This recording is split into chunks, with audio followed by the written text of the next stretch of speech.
میں ذرا توجہ دلاؤں گا اس بات کی طرف، سطحی طور پر ذرا ہو سکتا ہے کہ اس میں کوئی مغالطہ پیش آ جائے۔ تقابل کیجئے ذرا، ایک سورۃ العصر ہے، والعصر ان الانسان لفی خسر الا الذین آمنوا وعملوا الصالحات وتواصوا بالحق وتواصوا بالصبر۔ ایک سورۃ التین ہے، والتین والزیتون وطور سینین وہذا البلد الامین لقد خلقنا الانسان فی احسن تقویم ثم رددناہ اسفل سافلین الا الذین آمنوا وعملوا الصالحات فلہم اجر غیر ممنون۔ اب ان کا تقابل کیجئے۔ سورۃ العصر یہ بتا رہی ہے کہ سب لوگ تباہی میں ہیں سوائے ان کے جو 4 شرطیں پوری کریں۔ سورۃ التین میں اول تو صرف 2 شرطیں بیان ہوئی، 2 بیان نہیں ہوئی، کام ہلکا ہو گیا نا، آسان ہو گیا۔ یہاں 4 ہیں، ایمان، عمل صالح، تواصی بالحق، تواصی بالصبر۔ وہاں ہے ایمان اور عمل صالح صرف۔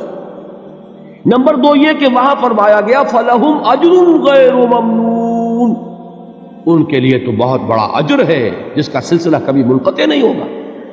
اور یہاں کہا جا رہا ہے وہ کامیابی ناکامی سے بچ جائیں گے۔ مستثنیٰ ہے کس سے؟ ان الانسان لفی خسر۔ یہ بالکل ایسے ہی ہے جیسے کہ کسی کو آپ بچے کو، طالب علم کو کہیں محنت کرو، کوشش کرو، فرسٹ ڈویژن میں پاس ہو جاؤ گے، اور کسی سے آپ یہ کہیں کہ محنت کرو، کوشش کرو ورنہ فیل ہو جاؤ گے۔ اب ان دونوں کے درمیان جو فرق ہے وہی فرق ہے سورۃ التین میں اور سورۃ العصر۔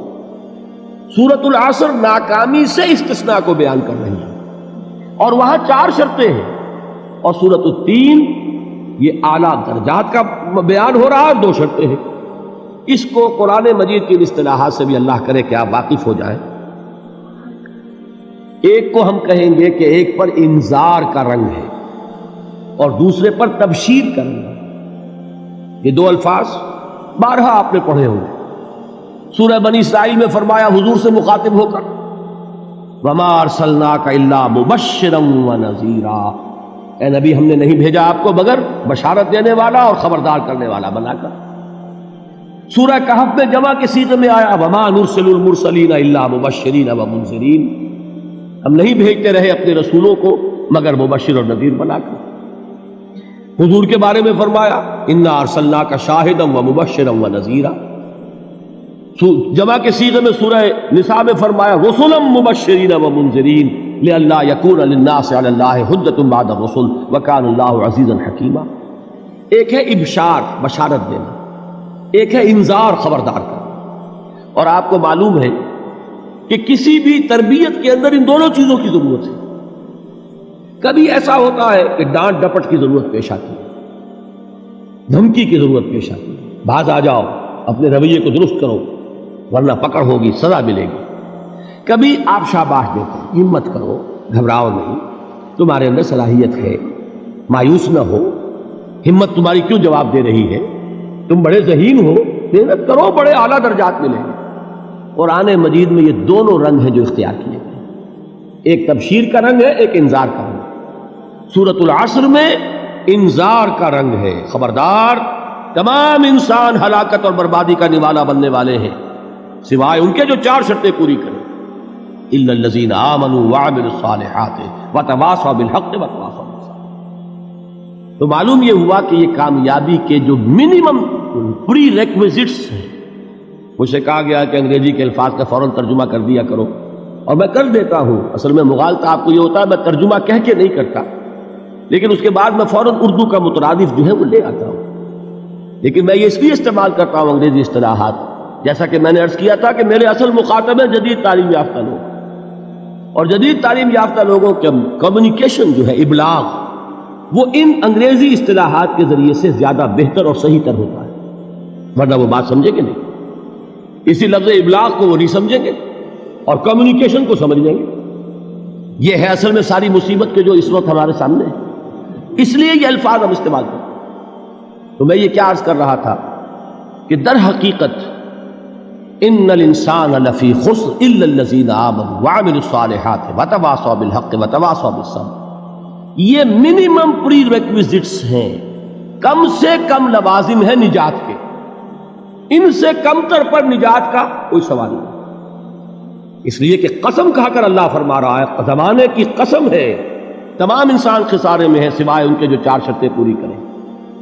تو تیسری چیز ذہن میں یہ رکھیے، یہ چاروں شرطیں لازم ہیں۔ یہ بہت اہم نکتہ ہے، ابھی ہم نے کسی لفظ کی گہرائی میں اتر کر نہیں دیکھا ہے، ابھی تو ہم سرسری طور پر تذکر بالقرآن کے مرحلے میں ہیں۔ پہلی بات کیا معلوم ہوئی؟ اس میں کامیابی اور ناکامی کا ایک معیار سامنے آیا، ٹھیک۔ نمبر 2، یہ کامیابی کے کم سے کم شرائط کا بیان ہے، منیمم ریکوائرمنٹس۔ میں نے ایک مرتبہ ایچسن کالج لاہور میں جب تقریر کی سورۃ العصر پر، تو طلباء کے ذہن کی ملازمت کے اعتبار سے کہا کہ بھائی یہ فرسٹ ڈویژن کا بیان نہیں ہے، یہ 3rd ڈویژن میں کامیابی کا بیان ہے، اس سے کم تر پر فیلیور ہے، اس لیے کہ فرمایا گیا والعصر ان الانسان لفی خسر الا الذین آمنوا وعملوا الصالحات وتواصوا بالحق وتواصوا بالصبر۔ اسی کو میں نے اس وقت آپ کے سامنے رکھا کہ اس پر انذار کا رنگ ہے، خبردار کرنے کا انداز ہے، زجر کا، ڈانٹ ڈپٹ کا انداز ہے کہ اگر کامیابی چاہتے ہو تو یہ 4 شرطیں پوری کرنی ہیں۔ اب تیسری بات جو عرض کر رہا ہوں یہ اہم ترین ہے کہ یہ چاروں شرطیں لازم ہیں۔ اگر اللہ تعالیٰ نے کامیابی کے لیے 4 شرطیں بیان کی ہوں تو سوچئے، کیا مجھے یہ اختیار ہے کہ ان میں سے 1 کم کر دوں، 2 کم کر دوں، 3 کم کر دوں؟ کس کو اختیار ہے؟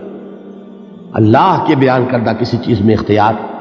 یہ تو حضور سے کہا گیا تھا، سورہ یونس میں ہے، مطالبہ کیا مطالبہ کرنے والوں نے، ایت بقرآن غیر ھذا وبدل ہو، اے محمد صلی اللہ علیہ وسلم یہ قرآن بہت ریجڈ ہے، بہت سخت ہے، ان کمپرومائزنگ ہے، یہ کہیں بھی کوئی روح رعایت کرنے کو تیار نہیں ہے، تو ہمارا اور آپ کا معاملہ نہیں ہو سکتا اس قرآن پر، اس قرآن میں کوئی ترمیم کیجئے یا کوئی اور قرآن لائیے۔ تو حضور سے کیا کہلوایا گیا؟ قل ما یکون لی ان ابدلہ من تلقاء نفسی ان اتبع الا ما یوحی الی۔ اے نبی ان سے کہہ دیجئے میرے لیے ہرگز ممکن نہیں ہے کہ میں اس قرآن میں اپنے جی سے کوئی ترمیم کر دوں، کوئی تبدیلی کر دوں، میں تو خود پابند ہوں اس کا جو مجھ پر وحی کیا جا رہا ہے، سب سے پہلے میں خود اس پر عمل کرنے والا ہوں، میں خود اس کا پابند ہوں۔ تو غور کیجئے، قرآن بیان کر رہا ہے کہ 4 شرطیں ہیں نجات کی، اور آپ کے دل میں یہ بات بٹھا دی گئی ہے کہ صرف کلمہ گو ہونا نجات کے لیے کافی ہے، صرف ایمان سے نجات ہو جائے گی۔ یہ بات جو ہے ذہن میں رکھیے، ایک نجات وہ ہے جو ہزار برس تک جہنم میں کوئلہ بننے کے بعد نجات ہو، میں اس نجات کی بات نہیں کرتا، وہ نجات تو ملے گی یقیناً۔ جس شخص کے دل میں رائی کے دانے کے برابر بھی ایمان ہوگا، وہ اپنے اعمال کی، اپنے کرتوتوں کی سزا بھگت کر بالآخر جنت کے اندر داخل کیا جائے گا، جہنم سے نکالا جائے گا، اور نکالا جائے گا تو اس وقت حال کیا ہوگا؟ جیسے جلا ہوا کوئلہ، اس کے سوا کچھ نہیں۔ حدیث میں اس کی شرح آئی ہے۔ لیکن یہ نجات نہیں، نجات وہ کہ جو اللہ تعالیٰ میدان حشر ہی میں ہماری مغفرت کا اعلان فرمائے، اللہ تعالیٰ اول محلے میں ہمیں جنت میں داخل فرمائے، اس نجات کی بات کر رہا ہوں۔ وہ نجات جان لیجئے محض کلمہ گو ہونے کی بدولت نہیں ملے گی، اس نجات کے لیے شرط اول ایمان، شرط 2 عمل صالح، شرط ثالث تواصی بالحق، اور چوتھی شرط تواصی بالصبر۔ یہ قرآن کا بیان ہے، یہ کسی انسان کا کلام نہیں ہے کہ اس میں ترمیم کی جائے۔